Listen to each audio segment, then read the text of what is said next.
Lo que no dice la lección, como una contribución a la misma, creciendo en nuestra relación con Dios, cómo estudiar la Biblia, lección 5. Como se habrán dado cuenta, no es mi intención explicar la lección mejor que la lección, sino contribuir a ella. Lo primero que debemos de establecer en nuestra vida es que la Biblia, las Escrituras, es la palabra de Dios, que cada vez que la abrimos, Dios nos habla, y cuando habla, su palabra es ley, por lo cual la forma de hablar de Dios es siempre ordenando, y la parte de nosotros es la de obedecer. Cuando saca a su pueblo de Egipto y lo introduce en el desierto, lo primero que le enseña es obediencia, le da la ley en el Sinaí. En el diálogo con Poncio Pilato, así que tú eres rey, le dijo Pilato. Tú dices que soy rey, respondió Jesús. Para esto yo he nacido y para esto he venido al mundo, para dar testimonio de la verdad. Todo el que es de la verdad, escucha mi voz. Es decir, si conoces al que doy testimonio, me obedeces. En el libro de Apocalipsis, el capítulo 3, el verso 20 dice, He aquí yo estoy a la puerta y llamo, y si alguno oye mi voz y abre la puerta, entraré en él y cenaré con él y él conmigo. Jesucristo no toca la puerta. Jesucristo llama al que está dentro o a los que están dentro.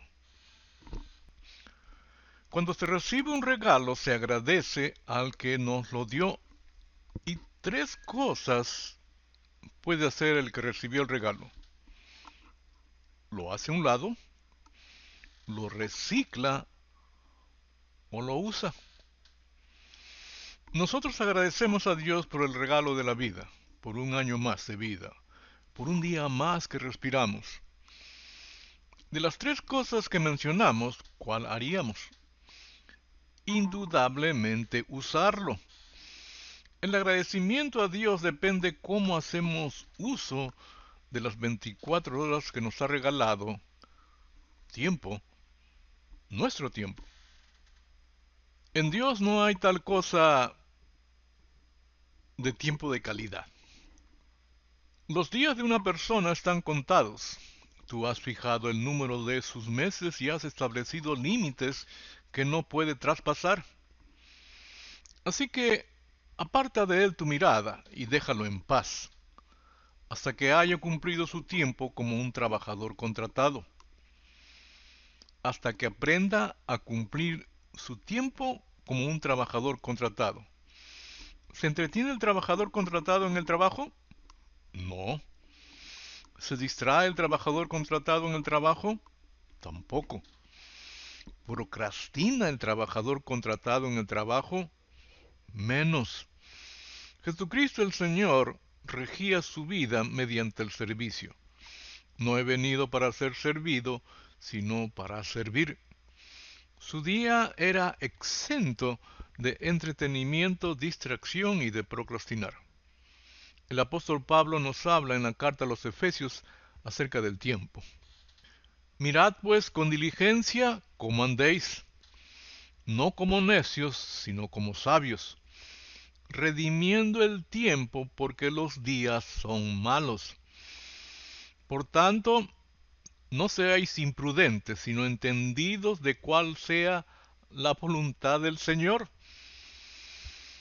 Esta palabra redimiendo, el diccionario de la lengua española incluye dos acepciones de redimir, que suponen intercambio de bienes, comprar de nuevo algo que se había vendido, poseído o tenido por alguna razón o título, y dejar libre algo hipotecado, empeñado o sujeto a otro gravamen, pero ambas implican la recuperación de algo que se poseía. La palabra en griego de redimiendo es hexagorazomenoi, de la raíz hexagorazo, los usa Pablo en las siguientes cartas, en Gálatas. Cristo nos redimió de la maldición de la ley, hecho por nosotros maldición, porque está escrito: maldito cualquiera que es colgado en un madero. Mas venido el cumplimiento del tiempo, Dios envió su Hijo, nacido de mujer, nacido súbdito de la ley, para que redimiera a los que estaban bajo la ley, a fin de que recibiéramos la adopción de hijos. En Colosenses también dice: andad sabiamente para con los de afuera, redimiendo el tiempo. También dice en el libro de Salmos, en relación al tiempo: sino que en la ley de Jehová está tu delicia, y en su ley medita de día y de noche. ¿Tiempo de calidad con Dios? Obviamente no. Está diciendo día y noche, es claro que tenemos que descansar. Así es que son las horas en que estamos despiertos. Además del lugar, lo que más resalta es el hábito y el tiempo.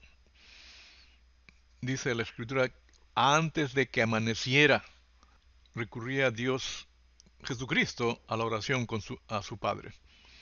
Empezaba antes de que amaneciera. ¿Media hora antes? ¿Una hora antes? ¿2 horas antes? No sabemos. Pero el tiempo suficiente para estar solo con su Padre. Tampoco sabemos de qué hablaba con su Padre, pero sí podemos intuir de qué hablaba, descartando qué es lo que no hablaba.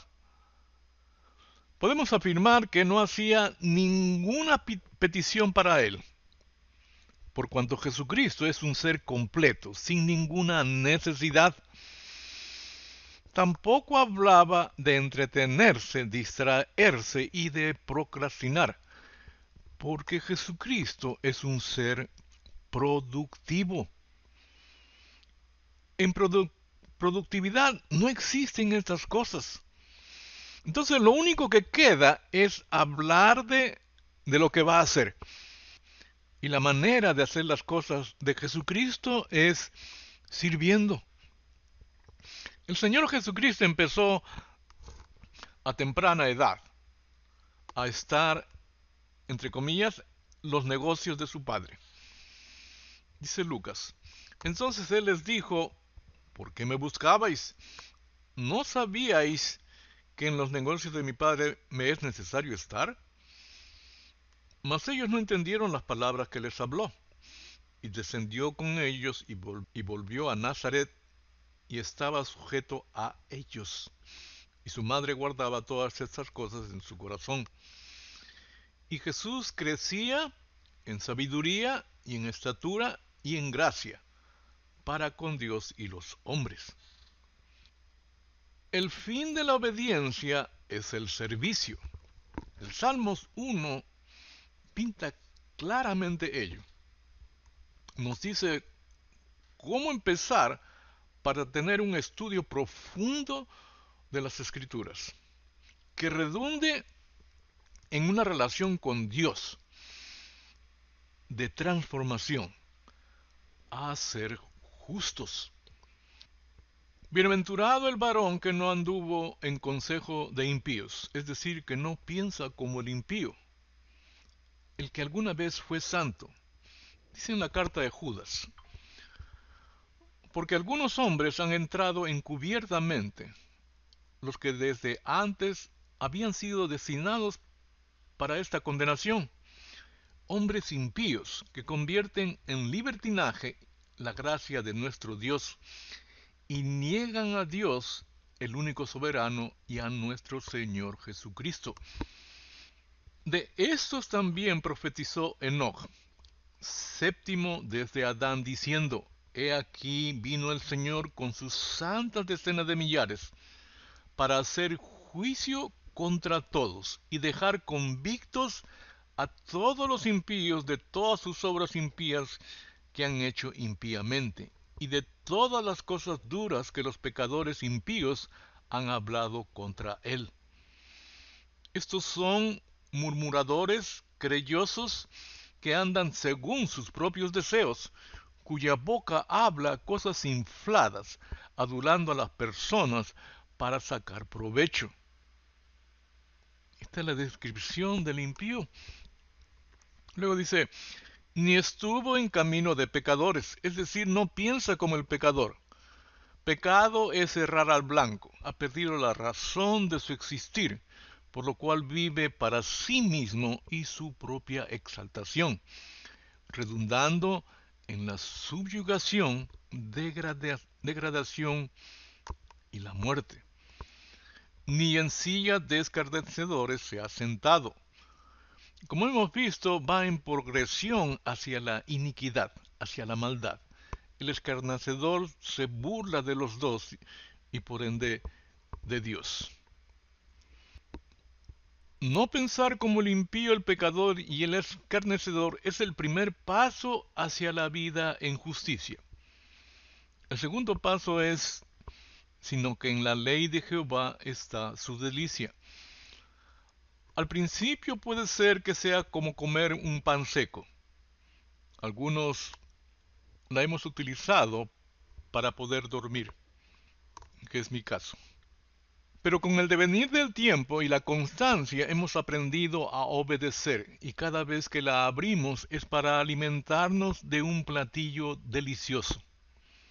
Cada vez que la abrimos es una delicia abrirla y leer y entender. El tercer paso es, y en su ley medita de día y de noche. Es decir, es la consecuencia natural del estudio de la palabra de Dios, su aplicación en nuestra vida diaria, porque menciona día y de noche. La pregunta ahora es, ¿qué hemos de ser? Si seguimos estos dos pasos, ¿qué hemos de ser? Será como un árbol plantado junto a corrientes de aguas, que da su fruto en su tiempo y su hoja no cae. Es decir, justos, caminaremos en justicia, fundamentados en la obediencia a su palabra, fundamentados en Jesucristo, Rey y Señor de nuestras vidas. La pregunta final, ¿para qué? ¿Cuál es el propósito de ser árbol plantado junto a arroyos? Y todo lo que hace prosperará. Es decir, para vivir bien. En otra parte dice, escoge pues la vida para que vivas tú y tu descendencia. Es decir, una vida plena y abundante, no solamente contigo, sino con tu descendencia, con los hijos de tus hijos, con los hijos de tus hijos, y así sucesivamente por siempre. No así los impíos, que son como el tamo que arrebata el viento. Por tanto, no se levantarán los impíos en el juicio, ni los pecadores en la congregación de los justos. Porque Jehová conoce el camino de los justos, mas la senda de los impíos perecerá. Siguiendo con la obediencia, sino que en la ley de Jehová está su delicia y en su ley medita de día y de noche. Vuelvo a repetir, en Dios no hay tal cosa de calidad de tiempo. Se nos da 24 horas, 8 o 10 horas descansamos, quedando 16 o 14 horas a su servicio. En el Salmos 40, uno de los salmos de David, donde el siervo viene a cumplir la voluntad de Dios. Sacrificio y ofrenda no te agrada. Has abierto mis oídos, holocausto y expiación no has demandado. 4 tipos de ofrendas son mencionadas: sacrificio, ofrendas hechas con sangre; ofrendas hechas sin sangre; holocausto, ofrenda quemada en total consagración; y ofrenda por el pecado, para expiar el pecado. ¿Qué deseaba Dios en lugar de sacrificio? Pero añade algo más, dice, has abierto mis oídos. En lugar de sacrificios de animales, Dios quiere siervos que le escuchen y se entreguen a Él, como un esclavo dispuesto a servir a su amo. Había una ceremonia registrada en Éxodo capítulo 21, versos 5 y 6, que dice: Y si el siervo dijere, yo amo a mi señor, a mi mujer y a mis hijos, no saldré libre. Entonces su amo lo llevará ante los jueces y le hará estar junto a la puerta o al poste, y su amo le horadará la oreja con lesna y será su siervo para siempre. Entonces dije, he aquí vengo, en el rollo del libro está escrito de mí. David podría decir esto de sí mismo, ya que su ascensión al trono de Israel fue profetizada mucho antes de que tuviera lugar. Sin embargo, cualquier cumplimiento de esta profecía en David no es más que un pálido reflejo del asombroso y perfecto cumplimiento en el Hijo de David, el Mesías. Me deleito en hacer tu voluntad, Dios mío, tu ley está dentro de mi corazón. Esto lo expone claramente el apóstol Pablo en la carta a los Hebreos, capítulo 10, versos del 5 al 10. Me deleito en hacer tu voluntad. Lo que desea Dios es obediencia, que es un problema con su predecesor, el rey Saúl. Dice en 1 Samuel, capítulo 15. Pero Samuel dijo, ¿qué complace más al Señor? ¿Sacrificios que deben quemarse completamente y otros sacrificios u obedecer los mandamientos del Señor? Es mejor obedecerle que ofrecerle sacrificio. Es mejor obedecerle que ofrecerle la grasa de los carneros. Negarse a obedecerle es tan malo como la brujería. Ser tercos y hacer la voluntad propia es como el pecado de adorar ídolos. Tú te negaste a obedecer el mandato del Señor. Por eso Él ahora se niega a aceptarte como rey. Hasta aquí nuestra contribución a la lección.